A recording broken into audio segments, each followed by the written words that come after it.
Have you ever wondered what it would be like to attend your own funeral? To hear every word, every sob, every final goodbye while being completely powerless to tell everyone you're still alive? Well, I don't have to wonder because I lived through the most terrifying experience imaginable. And I'm here to tell you exactly what happened when I woke up inside my own coffin and heard everything at my funeral until one person, someone nobody expected, stopped them from burying me alive. This is my story, and I promise you, every single word of what I'm about to share will change the way you think about life, death, and the precious moments we take for granted every single day. It started on what seemed like the most ordinary Tuesday morning of my life. I remember waking up that day with absolutely no idea that within hours I would be pronounced dead, that my family would be planning my funeral, that I would hear my own mother's voice breaking as she said goodbye to me forever. The sunlight was streaming through my bedroom window exactly the way it always did, and I went through my morning routine with the kind of mindless efficiency we all develop over years of repetition. Coffee, shower, get dressed, grab my keys. How many times had I done this exact same thing? Thousands? Tens of thousands? I had no way of knowing that this would be the last normal morning I would ever experience, that everything was about to change in the most horrifying way possible. I was running late for work, which honestly was pretty typical for me. I had this bad habit of hitting the snooze button one too many times, and that morning was no exception. I remember feeling rushed, slightly stressed about a presentation I had to give that afternoon, mentally running through the slides in my head as I drove. The traffic was heavier than usual, and I kept glancing at the clock on my dashboard, calculating whether I'd make it to the office on time. These mundane thoughts, these completely ordinary concerns about being late and impressing my boss, these were the last normal thoughts I would have before my entire world turned upside down. I don't remember the actual moment of impact. What I do remember is the sound, this horrible screeching of metal against metal that seemed to go on forever, and then nothing. Just complete and absolute darkness. Not the kind of darkness you experience when you close your eyes at night, but something deeper, more profound, like being swallowed by an abyss that had no beginning and no end. I didn't know it then, but a distracted driver had run a red light and T-boned my car at full speed, sending my vehicle spinning like a top before it crashed into a concrete barrier. The impact was so severe that first responders later told my family they were amazed anyone could have survived it at all. When I started to regain some form of consciousness, I couldn't open my eyes. I couldn't move. I couldn't speak. But I could hear everything, and what I heard filled me with a terror so deep and so primal that even now, months later, I wake up in cold sweats reliving those moments. I heard voices, urgent and professional, discussing my injuries with clinical detachment. I heard someone say there was no pulse, no brain activity, no signs of life. I wanted to scream, to tell them they were wrong, that I was right here, that I could hear every single word they were saying. But my body wouldn't respond. It was like being trapped inside a prison made of my own flesh and bones, a prisoner in my own body with no way to communicate with the outside world. The medical term for what I was experiencing is called locked-in syndrome, though I didn't know that at the time. All I knew was that I was aware, I was conscious, I was alive, but somehow impossibly the doctors couldn't detect it. The equipment they were using showed flat lines, showed nothing, showed death. And because of that, because of a combination of my extremely rare condition and what I later learned was a series of medical oversights and tragic mistakes, I was pronounced dead. Me, still conscious, still aware, still desperately trying to move even a single finger or flutter an eyelid or do anything to show them I was still here. But nothing worked. My body had become a tomb, and I was the one trapped inside it, screaming silently into the void. The next thing I remember with absolute clarity was voices again, but different ones this time. Familiar ones. My mother's voice, thick with tears, saying something about picking out a casket. My father, usually so strong and stoic, his voice cracking as he discussed funeral arrangements with someone I couldn't see. My younger sister, sobbing so hard she could barely speak, asking how this could have happened, how I could be gone just like that, without warning, without goodbye. Each word was like a knife to my heart because I wanted so desperately to comfort them, to tell them I was still here, that they didn't need to plan a funeral because I wasn't dead. But I remained trapped in this nightmare, unable to do anything except listen as my family made preparations to bury me. The days that followed, or what I perceived as days since I had no real sense of time, were a special kind of torture that I wouldn't wish on my worst enemy. I drifted in and out of awareness, sometimes conscious and terrified, sometimes lost in a darkness that might have been sleep or might have been something else entirely. During my conscious moments, I heard snippets of conversations, felt myself being moved, prepared, handled by strangers. I felt the mortician's cold hands, heard the whispered conversations about making me look peaceful, about fixing my hair, about the clothes they would dress me in. Every touch, every word reminded me that I was alive in a body everyone believed was dead, and the horror of that reality was almost too much to bear. Then came the day of my funeral, and if I thought I had experienced the depths of terror before, I was wrong. Because nothing, absolutely nothing, could have prepared me for the experience of hearing my own funeral service while being fully conscious inside my coffin. I could hear everything. The soft organ music playing in the background, the shuffle of feet as people entered the funeral home, the hushed whispers of family and friends gathering to say their final goodbyes. And then the service began, and I heard the minister's voice, solemn and practiced, talking about my life as if it had already ended, as if I was already gone, already nothing more than a memory. My mother was the first to give a eulogy, and hearing her voice broke something inside me that I didn't even know could break. She talked about the day I was born, how she had held me in her arms and promised to always protect me, to always keep me safe. She talked about my childhood, about scraped knees and lost teeth and Christmas mornings.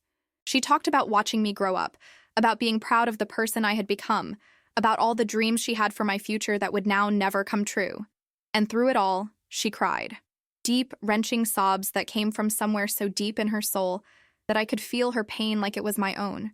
I wanted to reach out to her, to hold her, to tell her that her baby was still here, still fighting, still alive. But I couldn't move. I couldn't speak. I could only listen as my mother said goodbye to me forever. My father spoke next, and hearing him was almost worse because my dad wasn't a man who showed emotion easily. He had always been the rock of our family, the strong one, the one who held everything together when times got tough. But as he stood there talking about me, his voice broke in ways I had never heard before. He talked about teaching me to ride a bike, about helping me with homework, about the advice he wished he had given me but never did because he always thought there would be more time. He talked about regrets, about missed opportunities, about all the things he wanted to say but never said because we always assume we'll have tomorrow.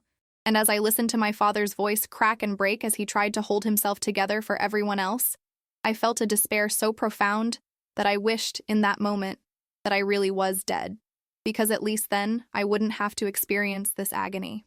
My sister's eulogy was the hardest to hear because we had been so close, practically best friends our entire lives. She talked about our childhood adventures, about secrets we shared, about inside jokes nobody else would ever understand.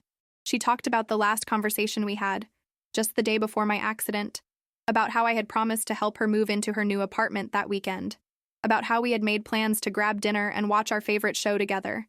She talked about how unfair it was that those plans would never happen now, that we would never have another conversation, another laugh, another moment together. And as she spoke, her voice dissolved into sobs so intense that someone had to help her back to her seat. I felt every ounce of her pain, her grief, her loss, and the helplessness of not being able to comfort her was a torture beyond description. Friend after friend stood up to share memories, to talk about who I had been, what I had meant to them, how I had touched their lives. Each story, each memory, each tribute was beautiful and heartbreaking and completely unbearable because I was right there, listening to people talk about me in the past tense, listening to them say goodbye, listening to them grieve for someone who wasn't actually dead. The disconnect between what they believed and what I knew to be true created a kind of cognitive dissonance that threatened to shatter my sanity. How could I be dead when I could hear everything they were saying? How could I be gone when I was right there, present at my own funeral, desperate to tell them all that there had been a terrible mistake? The service eventually ended, and I felt the coffin being lifted, felt the subtle motion as pallbearers carried me toward what I somehow knew would be my final resting place. This was it. This was really happening. They were going to bury me. They were going to lower me into the ground and cover me with dirt and leave me there, alone in the darkness, still conscious, still aware, trapped forever in this living death. The terror that gripped me in that moment was unlike anything I had ever experienced or could ever adequately describe. It was primal, absolute, all-consuming.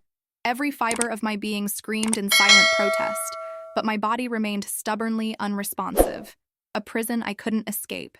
I could hear the crunch of gravel under the wheels of the cart they had placed my coffin on, Could feel the slight bumps as they transported me from the funeral home to the cemetery. The sound of car doors, engines starting, the funeral procession making its way to the place where they would put me in the ground. Each moment that passed brought me closer to a fate I couldn't even fully comprehend. What would it be like to be buried alive? Would I suffocate quickly or slowly?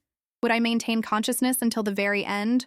Or would I mercifully fade away before I ran out of air? These questions circled through my mind like vultures, dark and terrible and impossible to escape. Then we stopped. I heard more movement, felt the coffin being lifted again, and somehow I knew we had arrived at the gravesite. I could hear the minister's voice again, reading final prayers, committing my body to the earth, dust to dust, ashes to ashes.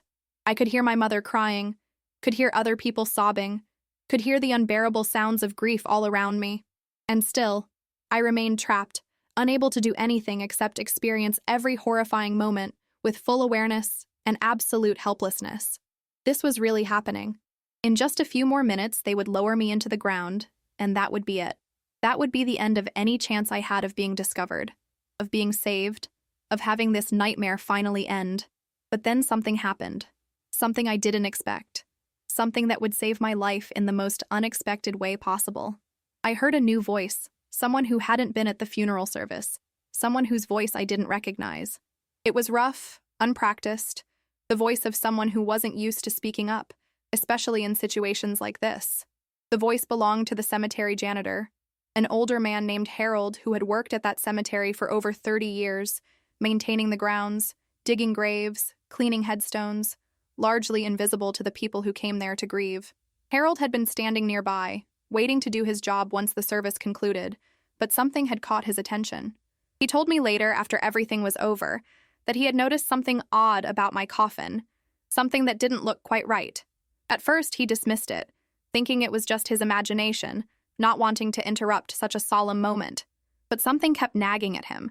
Some instinct developed over 3 decades of working around death, telling him that something was wrong. And unlike so many people who ignore their instincts, who talk themselves out of speaking up because they don't want to cause a scene or seem foolish, Harold listened to that inner voice. I heard him clear his throat nervously, heard him excuse himself as he approached whoever was conducting the burial service. His voice was apologetic but insistent as he said there was something he needed to check, something that didn't seem right. I heard confusion in the responses, heard someone ask what he was talking about, heard the irritation in voices that suggested he was interrupting at an inappropriate time. But Harold persisted. He said he had seen condensation on the inside of the coffin viewing window, something that shouldn't have been there, something that could only happen if someone inside was breathing, creating moisture with their breath. The statement was met with immediate dismissal. I heard someone, I think it was the funeral director, explain patiently that this was impossible, that I had been examined by multiple medical professionals, that I had been pronounced dead days ago, that what Harold was seeing must be some kind of natural occurrence, perhaps temperature differences creating condensation. But Harold wouldn't back down. He insisted that something wasn't right, that they needed to check, that they couldn't just ignore this. I could hear the growing tension in voices, the irritation turning to anger, people telling Harold he was being disrespectful, that he needed to leave, that he was upsetting the grieving family. But my mother, God bless her, my wonderful, incredible mother, spoke up in a voice that cut through all the arguing and dismissals. She said that if there was even the smallest possibility, even the tiniest chance that something was wrong, then they needed to check. She said she would rather know for certain than spend the rest of her life wondering. She said that Harold should open the coffin, and that if he was wrong, if this was nothing, then they would proceed with the burial, and no harm would be done. But if he was right, if there was any chance at all that I was still alive, then they had to know. I heard the sounds of people moving, heard the mechanisms of the coffin being opened, heard gasps and shocked exclamations as they saw whatever Harold had seen, this condensation that suggested impossible life. And then I felt hands on me, urgent and professional, checking for a pulse, for breath, for any sign of life. I tried with everything I had to respond, to move, to show them I was here. And I felt the smallest flutter of movement in my eyelid, just the tiniest twitch that I had been trying to produce for days without success. But this time, somehow, it worked. This time, someone saw it. The next minutes were chaos. I heard someone shouting to call an ambulance, heard panic and confusion and disbelief in every voice. I heard medical terms being thrown around, heard someone say it was impossible, heard others arguing about what to do. how to handle this, whether I was really alive or if this was just some post-mortem reflex. But through it all, I felt hope for the first time since the accident. They knew now. They had seen signs of life. They weren't going to bury me. Whatever happened next, at least I wouldn't be trapped underground, wouldn't suffocate alone in the darkness, wouldn't die the most horrifying death imaginable. The ambulance arrived with sirens blaring, and I felt myself being lifted, moved, transferred from coffin to gurney. I heard my mother's voice, crying but different now. Not grief, but desperate hope, pleading with the paramedics to tell her this was real, that I was really alive, that her child hadn't been taken from her after all. I heard my father's voice too, strong and commanding, demanding answers, demanding explanations for how this could have happened, how medical professionals could have made such a catastrophic mistake. And through it all, I tried to hold on to consciousness, tried to keep fighting, tried to show any sign I could that I was still here, still present, still alive. The ride to the hospital was a blur of sounds and sensations. Machines beeping, voices discussing my condition, hands checking vitals, people marveling at the impossibility of what they were witnessing. Someone mentioned locked-in syndrome, suggested it was the rarest of rare conditions, wondered how it could have been missed during initial examinations. Someone else talked about the lawsuit that would inevitably follow, about medical malpractice, about careers that would be destroyed. But I didn't care about any of that. All I cared about was that I was being taken to a hospital, that people now knew I was alive, that I had been saved from a fate worse than death itself. In the emergency room, a whole new team of doctors and specialists surrounded me, running test after test, unable to believe what they were seeing. I heard words like miraculous and unprecedented and impossible used over and over. I heard them discussing my case, trying to understand how every initial examination had missed the signs of life, how multiple medical professionals had all come to the wrong conclusion. The answer, as it turned out, was a combination of factors, each one rare on its own but catastrophic when combined. The specific type of trauma I had sustained, the locked-in syndrome that had resulted, the particular way my body had shut down to protect itself, the specific timing of when examinations had been conducted, all of it had created a perfect storm of circumstances that made me appear dead when I was actually alive. Days passed in the intensive care unit, days where I remained trapped in my unresponsive body, but now, finally, receiving the medical care I needed. Slowly, gradually, with intensive therapy and treatment, I began to regain small amounts of movement. First, just that eye flutter that had saved my life, then a finger twitch, then more, bit by bit, my body coming back to life like a computer slowly rebooting after a catastrophic failure.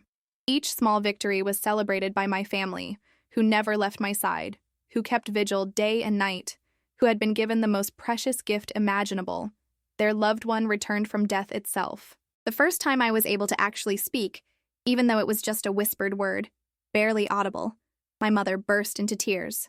Happy tears this time, tears of joy and relief and overwhelming gratitude. She held my hand and told me about everything that had happened, about Harold the janitor who had saved my life, about how they had almost buried me, about how close we had come to a tragedy beyond imagination. And as she spoke, I felt tears rolling down my own cheeks, the first physical response I had been able to produce other than that initial eye flutter. And even crying felt like a gift, felt like proof that I was alive, that I was real, that I had somehow survived the unsurvivable. Harold came to visit me in the hospital.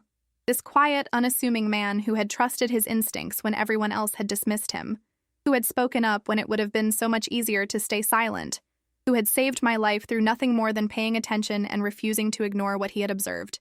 He was embarrassed by all the attention he was receiving, by the media calling him a hero, by my family's overwhelming gratitude.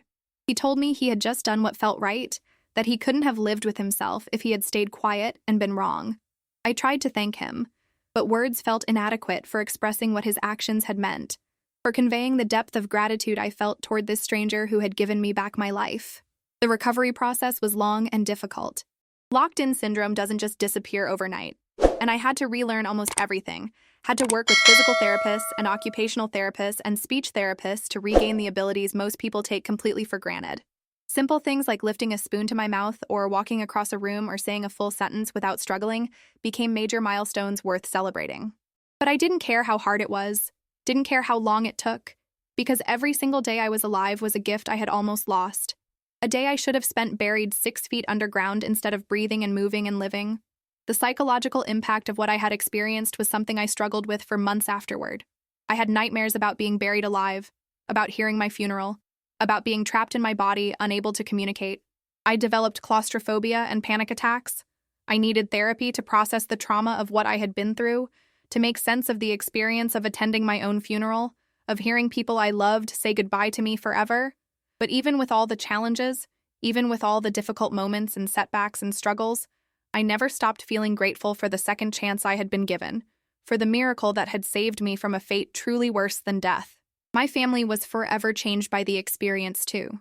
My mother told me that she would never take a single moment for granted again, that every conversation we had, every meal we shared, every mundane moment of everyday life felt precious now in a way it never had before.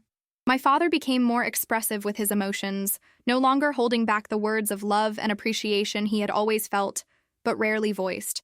My sister and I became even closer, bound together by the shared trauma of almost losing each other, determined to make the most of every single day we had together.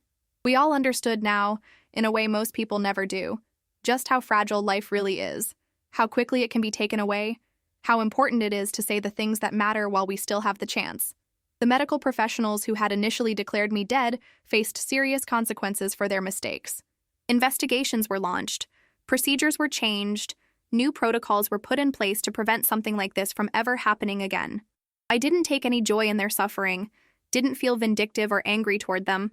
I understood that they had made mistakes, terrible mistakes, but mistakes nonetheless, not malicious acts. What I did hope was that my experience would lead to changes that would prevent others from going through what I had been through, that some good could come from this nightmare. The media attention was overwhelming and unwanted. My story was everywhere, on news channels and in newspapers and all over social media. People called me the woman who came back from the dead, the miracle patient, the funeral that stopped just in time. Everyone wanted interviews, wanted me to tell my story, wanted to understand what it was like to attend your own funeral. For a while, I declined all requests, wanting only to focus on my recovery and my family. But eventually, I realized that sharing my experience might help others, might raise awareness about locked-in syndrome, might encourage people to trust their instincts the way Harold had trusted his. When I finally did start talking publicly about what happened, I was amazed by the response.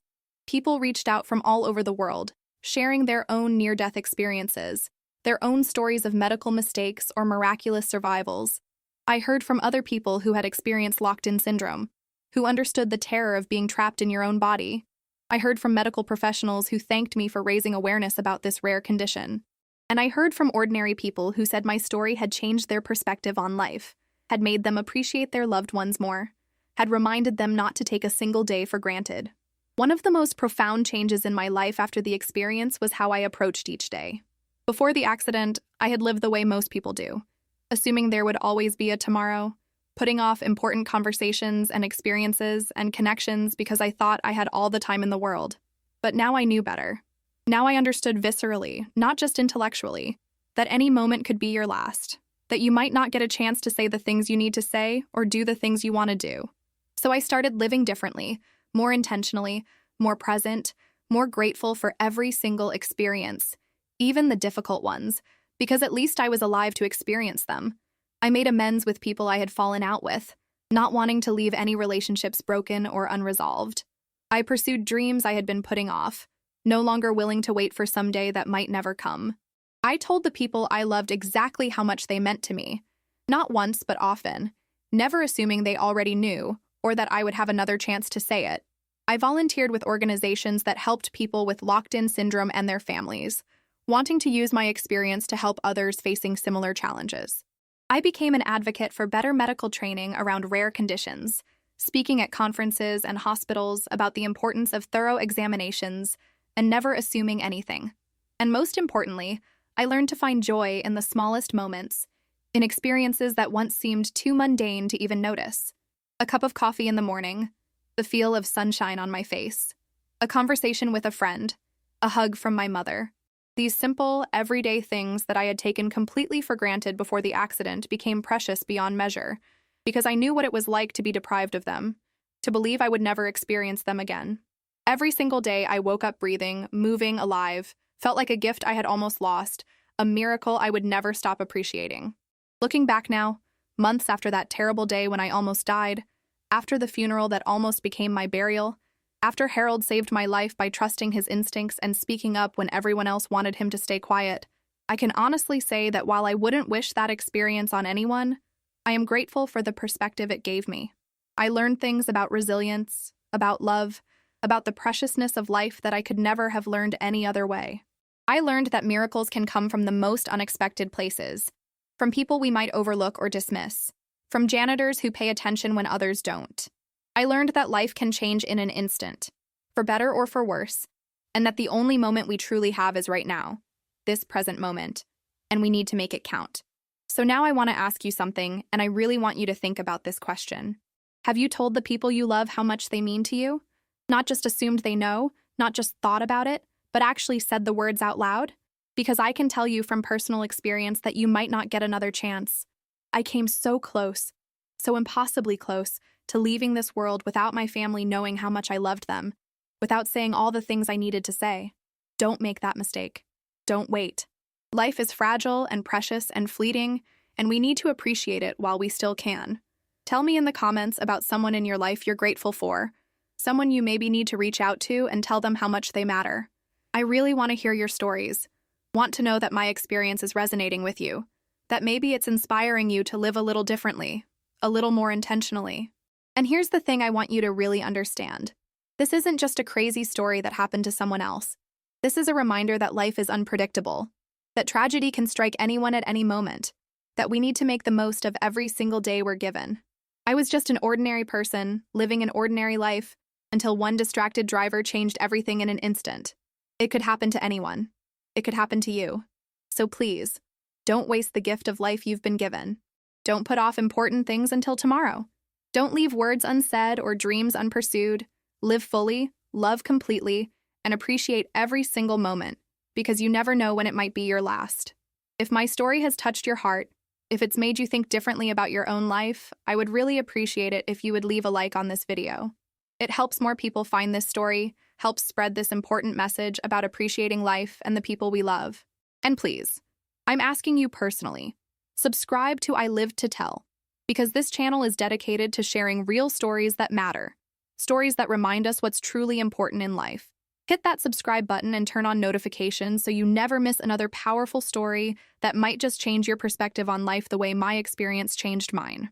Thank you for listening to my story. Thank you for being here. And please, go tell someone you love them today. Don't wait. Life is too short and too precious to leave important things unsaid.